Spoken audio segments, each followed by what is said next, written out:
మాకు నాగార్జున సాగర్ నుంచి 10 టీఎంసీల నీళ్లు కావాలని చెప్పి ఆంధ్రప్రదేశ్ ప్రభుత్వం కృష్ణా వాటర్ బోర్డుకి లేఖ రాసిందట. నువ్వు నా మీద పెత్తనం, నన్ను ఇంకా ఎంత అవమానిస్తావు నా రాష్ట్రం వచ్చినాక కూడా అని చెప్పి నేను అడుగుతున్నా పక్క రాష్ట్ర ప్రభుత్వాలకు. డెడ్ స్టోరేజ్ ఉన్న వాటర్లకి కూడా నువ్వు ఎక్స్ట్రా వాటర్ అడుగుతున్నావు అని అంటే నీకు మనిషివా, నీకు మానవత్వం ఉన్నదా? రాజకీయాలు ఒక స్టేజ్ వరకు సంబరంగా ఉంటాయి ఫ్రెండ్స్. మనుషులకు మనసు లేకపోతే ఎట్లా? రేపు తెలంగాణ ఎల్నినో ఎఫెక్ట్లో పడితే నెక్స్ట్ ఇయర్లా ఇవాళ నీళ్లు లేకపోతే రేపటి ఫ్యూచర్ తెలంగాణ అది ఏంది అని చెప్పి నేను నిలదీస్తే నువ్వేమన్నా మాట్లాడతావా అని అంటున్నా. నువ్వు లేఖ రాసేసి చెయ్యాలనంటే నీ అయ్యా జాగిరా. 2 రాష్ట్రాలు నాకు 2 కళ్ళ లాంటివి అంటవా? ఒక సైడ్ని నువ్వు సర్వనాశనం చేసి కరువు ప్రాంతానికి పంపించుకుంటా. ఇది కోఆపరేషన్ అని అంటారా, ఎక్స్ప్లాయిటేషన్ అంటారా ఫ్రెండ్స్? మీరు నాకు చెప్పుండ్రు. తెలంగాణ వచ్చినాక కూడా ఈ చరిత్ర రిపీట్ అవుతుంటే పాలకులను అందామా, లేకపోతే ఈ పాలకులను గెలిపించుకుంటున్న ప్రజలను అందామా? తెలంగాణకు ప్రతి నీటి చుక్క ఒక నదే, వాటర్ లేకపోతే పంచాయతీ కదా. ఇవాళ పేపర్లో వచ్చిన కథనం ఏందనంటే మాకు నాగార్జున సాగర్ నుంచి 10 టీఎంసీల నీళ్లు కావాలని చెప్పి ఆంధ్రప్రదేశ్ ప్రభుత్వం కృష్ణా వాటర్ బోర్డుకి లేఖ రాసిందట. ప్లస్ దానికి ఇన్ని రోజులలో చెప్పురి మాకు చాలా కరువు ప్రాంతం ఉన్నది ఆంధ్రప్రదేశ్లో అని చెప్పి చెప్తుందట. మళ్ళీ తెలంగాణ పరిస్థితి ఏం కావాలి అని చెప్పి నేను అడుగుతున్నాను. సిగ్గుదొప్పిన ప్రభుత్వాలు అధికారంలో ఉంటే ఇట్లాంటి కోరికలు పక్క రాష్ట్ర పోలు పెడుతూనే ఉంటారు. Now it is not a question about the requirement of about Andhra Pradesh or Telangana. Now it is a requirement about justice to Telangana. తెలంగాణకు మీరు ధర్మం ఎన్నడూ ఇయ్యలే, అట్లీస్ట్ న్యాయం చేయండి అని చెప్పి మాట్లాడుతున్నాను. 2 తెలుగు రాష్ట్రాలు నా 2 కళ్ళు అని చెప్పి ఒక పెద్ద మనిషి మాట్లాడతాడు. 2 కళ్ళు కావు నిజంగా చెప్పాలనంటే. మీకు 2 రాష్ట్రాలు 2 వెన్నుపోట్లే. ఎప్పుడైనా ఏ రాష్ట్రాన్నైనా వెన్నుపోటు పొడిచే ప్రయత్నమే చేస్తారు. ఇవాళ మాట్లాడుకోవాల్సిన విషయం ఏంటంటే కేవలం మనం ఇరిగేషన్ గురించి మాట్లాడతలేం ఫ్రెండ్స్. ఇవాళ తెలంగాణ యొక్క సర్వైవల్ గురించి నేను మాట్లాడుతున్నాను. ఇది నా జిందగీ. ఇది నేను ఇలా రాజకీయం మాట్లాడతలేను. టోటల్ యూజబుల్ వాటర్ ఎంత ఉంది? 33 టీఎంసీ ఉన్నది. శ్రీశైలం ఇంకా నాగార్జున సాగర్ 2 కలుపుకుంటే టోటల్ యూసేబుల్ వాటర్ ఎంత ఉన్నది ఫ్రెండ్స్? 33 టీఎంసీ ఉన్నది. ఇది కేవలం ఈ 33 టీఎంసీ ఇప్పుడు ఉన్నది కేవలం మనం తాగనీకేనే, జల్సలాడనీకే కాదు. శ్రీశైలంలో 5 టీఎంసీలు, నాగార్జున సాగర్లో 28 టీఎంసీ. ఇది మన లెక్క. డిమాండ్ ఏంది? ఆంధ్రప్రదేశ్ 10 టీఎంసీలు అడుగుతున్నది ఈ లిమిటెడ్ వాటర్లకే. అంటే 10 టీఎంసీ అని అంటే ఉన్నది ఎంత? 33 టీఎంసీ. 1/3 ఆఫ్ ది వాటర్ అడుగుతున్నది కదా. అంటే 30% of the total water available నువ్వు ఆంధ్రప్రదేశ్కి ఇస్తే గడివి కల మళ్ళీ తెలంగాణ. అదేంది గిరీష్, ఓన్లీ 30% అడిగింది కదా. కంప్లీట్గా తీసుకొని పోతే మిగతా 70% ఉంది కదా తెలంగాణకు. సిగ్గుండాలిగా మాట మాట్లాడనీకి ఎవరైనా. తెలివి తక్కువ విధవలు అని అంటారు, నెల తక్కువ విధవలకు చెప్తున్నారు. ఇప్పుడు యాక్చువల్గా ఏంటంటే ఆంధ్రప్రదేశ్ ఫస్ట్ ఎంత వాడుతున్నది నీళ్లు అనే దాని మీద ఫస్ట్ డిస్కషన్ జరగాలి కదా. When you are asking further 10 more TMC, ఇప్పటిదాకా నువ్వు ఎంత వాడినావు, ఎంత వాడుతున్నావు అనేది కూడా తెలియాలి కదా. ఇప్పటిదాకా ఆంధ్రప్రదేశ్ 680 టీఎంసీలు వాడుతున్నది. తెలంగాణ కేవలం 200 టీఎంసీలే వాడుతున్నది. తెలంగాణ మళ్ళీ ఎందుకు వాడతలేదు? మీరు వాడుకోవచ్చు కదా అని అంటే నెల తక్కువ ఎదవా, తెలివి లేని ఎదవా. ఆంధ్రప్రదేశ్ గ్రావిటీలో నల్లిప్పితే నీళ్ళు పడతాయి వాళ్ళకు. నాకు అట్లా కాదు, నాకు కరెంటు కావాలా, నాకు బాహుబలి పంపులు కావాలా. 650 మీటర్లకు ఎత్తుతనే నాకు సుక్క నీరు.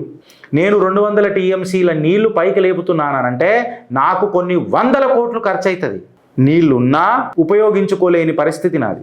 సో మళ్ళీ ఫస్ట్ విశ్లేషకారులు, రాజకీయ మేధావులు, ప్రేమికులు, ప్రాంతీయ ప్రేమికులు ఎవరైతే ఉంటారు కదా వాళ్ళందరూ ఈ డిఫరెన్స్ మీద ఫస్ట్ మాట్లాడాలి.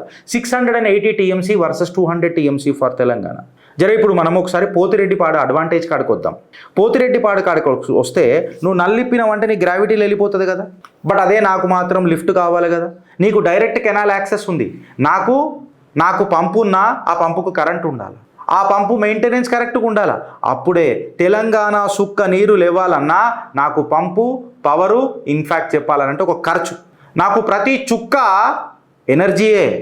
మళ్ళీ ఈ సినర్జీలో నువ్వు ఉన్నవా అని చెప్పి మాట్లాడుతున్నా. నేను లిఫ్ట్ ఇరిగేషన్ డిపెండెన్సీ, నువ్వు నా మీద పెత్తనం, నన్ను ఇంకా ఎంత అవమానిస్తావు నా రాష్ట్రం వచ్చినాక కూడా అని చెప్పి నేను అడుగుతున్నా పక్క రాష్ట్ర ప్రభుత్వాలకు. ఇవాళ వాటర్ అనేది డెడ్ స్టోరేజ్ ఉన్నది. డెడ్ స్టోరేజ్ ఉన్నది అని అంటే నువ్వు దాన్ని ఎమర్జెన్సీకే కదా వాడాలా. ఇది నీతి కదా, ఇదే నియతి కదా. డెడ్ స్టోరేజ్ ఉన్న వాటర్లకి కూడా నువ్వు ఎక్స్ట్రా వాటర్ అడుగుతున్నావు అని అంటే నీకు మనిషివా, నీకు మానవత్వం ఉన్నదా అని చెప్పి మాట్లాడుతున్నా. డెడ్ స్టోరేజ్ అనేది 2 రిజర్వాయర్ల డెడ్ స్టోరేజ్ దగ్గరనే ఉన్నది.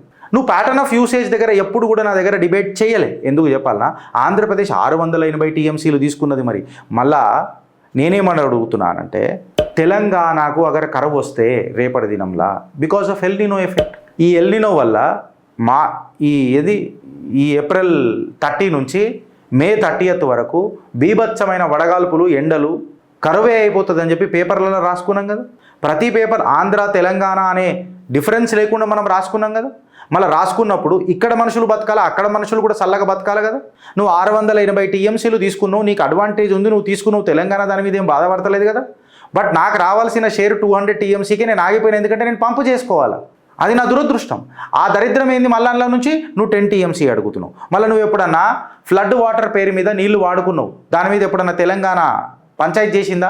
బనకచెర్ల పేరు మీద మిగులు జలాలు అని చెప్పి నాకు మాట్లాడుతున్నావు. ఆ మిగులు జలాలే తెలంగాణకు దిగులు జలాలు అని చెప్పి నేను మాట్లాడుతున్నా. ఇప్పటిదాకా ఫ్లడ్ వాటర్ ఏదైతుందో 215 టీఎంసీ ఆఫ్ వాటర్ ఏదైతుందో దీని మీద ఏమన్నా కౌంటెడ్ క్లెయిమ్ ఆంధ్రప్రదేశ్ ప్రభుత్వం కానీ, ఆంధ్రప్రదేశ్ పాలకులు కానీ, లేకపోతే ప్రాంతీయ అభిమానులు కానీ ఏమైనా మాట్లాడగలుగుతారా? ఈ వాటర్ ఎక్కడ పోతున్నది అని చెప్పి మాట్లాడుతున్నా. And you have created projects like Banakacherla to divert the attention or divert the water of Telangana, which is core injustice to Telangana because of your illegitimate canal expansion processes. ఇది మోర్ ఓవర్ నువ్వు tribunal అని పక్కకు పెట్టి, Krishna Godavari tribunal అని పక్కకు పెట్టి తీసుకుపోతానని అంటున్నాను. రాజకీయాలు ఒక స్టేజ్ వరకు సంబరంగా ఉంటాయి ఫ్రెండ్స్. మనుషులకు మనసు లేకపోతే ఎట్లా? ఈ ఇరిగేషన్ ప్రాజెక్ట్ల ఇప్పుడు నువ్వు నీళ్లు 10 టీఎంసీ ఆఫ్ వాటర్ అడుగుతున్నావు కదా. నేనేం అడుగుతున్నానంటే ఇది నిజంగానే సాగుకా లేకపోతే కాంట్రాక్ట్లకా అని చెప్పి నేను అడుగుతున్నా. రేపు తెలంగాణ ఎల్నినో ఎఫెక్ట్లో పడితే నెక్స్ట్ ఇయర్లా ఇవాళ నీళ్లు లేకపోతే రేపటి ఫ్యూచర్ తెలంగాణ అది ఏంది అని చెప్పి నేను నిలదీస్తే నువ్వేమైనా మాట్లాడతావా అని అంటున్నావు. ఇవాళ నువ్వు నీళ్లు గిట్ల ఇడిచిపెట్టినవు అని అంటే రేపు తెలంగాణలో డెడ్ స్టోరేజ్ నుంచి నేను నీళ్ళు ఎట్లా పంపు చేసుకోవాలి అంటే నా ఫ్యూచర్ ఏం కావాలా? పంటలు దూరం మాట బతుకు తెరువు కరువు అవుతుంది తెలంగాణకు. ఇప్పుడు వాటర్ షేరింగ్ అనేది మళ్ళీ అలొకేషన్ ఫాలో కావాలి కదా. ట్రిబ్యునల్ బేస్డ్ షేరింగ్ సిస్టమే కదా. కృష్ణా గోదావరి ట్రిబ్యునల్సే కదా డిసైడ్ చేస్తాయి. నువ్వు లేఖ రాసేసి చెయ్యాలనంటే నీ అయ్యా జాగిరా. తెలంగాణకు అంటే నీకు సర్వైవల్ ఉండాలా, మళ్ళీ తెలంగాణకు ఒక సర్వైవల్ ఉండొద్దా? నీళ్లు కదరా అడిగేది, నీళ్లు కదా. 600 టీఎంసీ వర్సెస్ 200 టీఎంసీ. మీరు ప్రభుత్వాలు అంటారు కదా, కేంద్ర ప్రభుత్వానికి ప్రతిసారి మేము ఇస్తున్నది ఎంత తిరిగి ప్రకృతి మాకు తెలంగాణకు సస్యశ్యామలం చేద్దామని అనుకున్నా నా జాగ్రఫీ నన్ను ఎత్తు మీద పెట్టి కృష్ణమ్మ గోదారమ్మ ఆశీర్వాదానికి తెలంగాణ గురి కాలేదురా. నువ్వు డేటా మొత్తం పెట్టి మాట్లాడు, సెలెక్టివ్ డేటా పెట్టి మాట్లాడకు. కృష్ణా బోర్డ్ అకౌంటబిలిటీ బయటపడుతుంది ఫ్రెండ్స్. ఇది కోఆపరేషన్ అంటారా? 2 రాష్ట్రాలు నాకు 2 కళ్ళ లాంటివి అంటవా?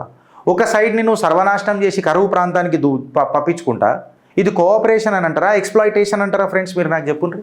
నేను ఇలా అడుగుతున్నా. తెలంగాణ ప్రతిసారి డిసడ్వాంటేజ్ దిశగానే నడుస్తుండాలా? తెలంగాణ వచ్చినాక కూడా ఈ చరిత్ర రిపీట్ అవుతుంటే పాలకులను అందామా, లేకపోతే ఈ పాలకులను గెలిపించుకుంటున్న ప్రజలను అందామా, లేకపోతే తెలంగాణ యొక్క అస్తిత్వానికే దెబ్బ పడుతున్నప్పుడు బతుకుతున్న తెలంగాణలో మన బతుకు తెరువు ఎట్లా అని చెప్పి ప్రశ్నించొద్దా అన్న ఈ ప్రశ్నలకు ఎవడు సమాధానం చెప్తాడు? పవిత్ర పావనమైనది నీళ్లు, నీకైనా నాకైనా. నీకు మిగులు జలాలు, నాకు దిగులు జలాలు కూడా దిగులు జలాలే. నాకు ప్రతి చుక్క ఒక సముద్రమే. తెలంగాణకు ప్రతి నీటి చుక్క ఒక నదే. ఇది నా తెలంగాణ పరిస్థితి. ఈ తెలంగాణకు 650 మీటర్లకు నీళ్ళెత్తి గ్రౌండ్ వాటర్ పెంచి పంటలను 3 సీజన్లకు పండించేటట్టు పంటలను తయారు చేసిన తెలంగాణ భగీరథుడు కల్వకుంట్ల చంద్రశేఖరరావు. ఇక్కడ ఆయన క్రెడిట్ ఎవడు తీయలేడు. ఇప్పుడు ఈ క్రైసిస్ సిచ్యువేషన్లో నువ్వు మాట్లాడుతున్నప్పుడు మళ్ళీ ఎవడు పక్కన నిలబడదాం? ఇక్కడ రాజకీయ నాయకులను పక్కకు పెడదాం, జెర్సీ కేసీఆర్, చంద్రబాబు నాయుడు వీళ్ళందరినీ జెర్సీ పక్కకు పెడదాం. బట్ ఫ్యాక్ట్ ఏందనంటే నువ్వు న్యాయం పక్కన నిలబడతావా, అన్యాయం పక్కన నిలబడతావా? మళ్ళీ ఇప్పుడు నువ్వు ప్రాంతీయవాదివి అవుతావా? నువ్వు ప్రాంతీయవాదివి అయినప్పుడు నన్ను కౌంటర్ చేసేటప్పుడు 600 టీఎంసీ 80 టీఎంసీ వర్సెస్ 200 టీఎంసీ అనేది మాట్లాడు. రేవంత్ రెడ్డికి అవగాహన ఉంటే తెలంగాణ మీద ప్రేమ ఉన్నట్టు, లేకపోతే గురుదక్షిణ. మరి భారత్ మాతాకి జై.